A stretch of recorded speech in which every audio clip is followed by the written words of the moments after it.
ಪ್ರತಿಧ್ವನಿ ಕನ್ನಡ, ಪ್ರತಿಯೊಬ್ಬ ಕನ್ನಡಿಗನ ಧ್ವನಿ. ಶಿರಹಟ್ಟಿ ಪಟ್ಟಣದ ದ್ಯಾಮವ್ವ ದೇವಿಯ ಜಾತ್ರೆಯನ್ನು ಅದ್ದೂರಿಯಾಗಿ ಆಚರಿಸಲು ನಿರ್ಧಾರ.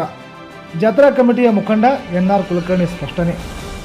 ಹೌದು, ಪ್ರತಿ 3 ವರ್ಷಗಳಿಗೊಮ್ಮೆ ಜರುಗುವ ಗ್ರಾಮ ದೇವತೆ ದ್ಯಾಮವ್ವ ದೇವಿಯ ಜಾತ್ರಾ ಮಹೋತ್ಸವವನ್ನು ಬರುವ 2024 ಜನವರಿ 23ರಿಂದ 25ರವರೆಗೆ ವಿಜೃಂಭಣೆಯಿಂದ ಆಚರಿಸಲಾಗುತ್ತಿದ್ದು, ಸದ್ಭಕ್ತರು ಸಹಕರಿಸಿ ಎಲ್ಲರೂ ಸೇರಿ ಜಾತ್ರೆಯನ್ನು ಅದ್ದೂರಿಯಾಗಿ ಆಚರಿಸೋಣ ಎಂದು ಜಾತ್ರಾ ಕಮಿಟಿಯ ಮುಖಂಡ ಎನ್.ಆರ್. ಕುಲಕರ್ಣಿ ಹೇಳಿದರು.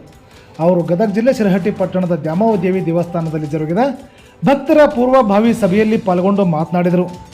ಜನವರಿ 17ರಂದು ರಾತ್ರಿ 12:30 ಗಂಟೆಗೆ ಚೌತ ಮನೆಗೆ ದೇವಿಯನ್ನು ಕರೆದುಕೊಂಡು ಹೋಗುವುದು, ಜನವರಿ 20ರಂದು ಪಟ್ಟಣದ ಎಲ್ಲ ದೇವರುಗಳಿಗೆ ಉಡಿ ತುಂಬುವ ಕಾರ್ಯಕ್ರಮ ಹಾಗೂ 22ರಂದು ದೇವಿಗೆ ನೆದರು ಬರೆಯುವ ಕಾರ್ಯಕ್ರಮ ಜರುಗಲಿದೆ.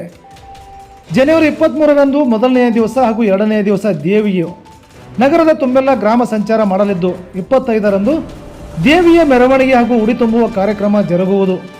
ಅಂದು ರಾತ್ರಿ ಕೆಲ ಧಾರ್ಮಿಕ ಕಾರ್ಯಕ್ರಮಗಳ ನಂತರ ಮಹಾಮಂಗಳಾರತಿ ಕಾರ್ಯಕ್ರಮ ಜರುಗುವುದು.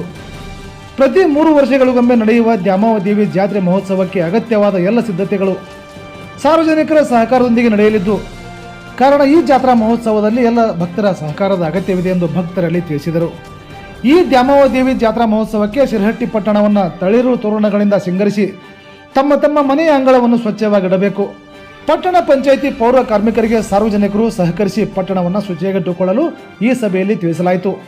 ಈ ಸಂದರ್ಭದಲ್ಲಿ ಪಟ್ಟಣ ಪಂಚಾಯಿತಿ ಸದಸ್ಯರಾದ ಫಕೀರ್ ಶಿರಟ್ಟಿಹಳ್ಳಿ, ಹೊನ್ನಪ್ಪ ಶಿರಹಟ್ಟಿ, ಮಂಜುನಾಥ ಗಂಟಿ, ಸುರೇಶ್ ವರವಿ, ಬಸವಣ್ಣಪ್ಪ ತುಳಿ, ಚಂದ್ರಕಾಂತ ನೂರ್ Shettar, Rangappa Gudimani, ಉಡ್ಚಪ್ಪ ನೀಲಣ್ಣವರ್, Basavaraj Hosur, Ajju Patil, Umesh Ganiger, Suresh Varavi, Yallappa Ingalagi, Basavaraj ಚಿಕ್ಕತೋಟದ್, HM. Devagiri, MK. Lamani, Suresh ಕಪ್ಪತ್ತನವರ್, Basavaraj ಬೋರ್ಶೆಟ್ಟರ್, MC. Hiremath, Chandrakanta ಅಕ್ಕಿ, ಬಸವರಾಜ್ ವಡವಿ, ಅಕ್ಬರ್ ಸಾಬ್ ಯಾದಗಿರಿ, ಈರಣ್ಣ ಮನಕ್ವಾಡ್, ಚನ್ನವೀರಪ್ಪ ಕಲ್ಯಾಣಿ, ಸುರೇಶ್ ವರವಿ, ಮುತ್ತು ಬಡಗೇರ್ ಸೇರಿದಂತೆ ಇನ್ನೂ ಅನೇಕ ಭಕ್ತಾದಿಗಳು ಉಪಸ್ಥಿತರಿದ್ದರು.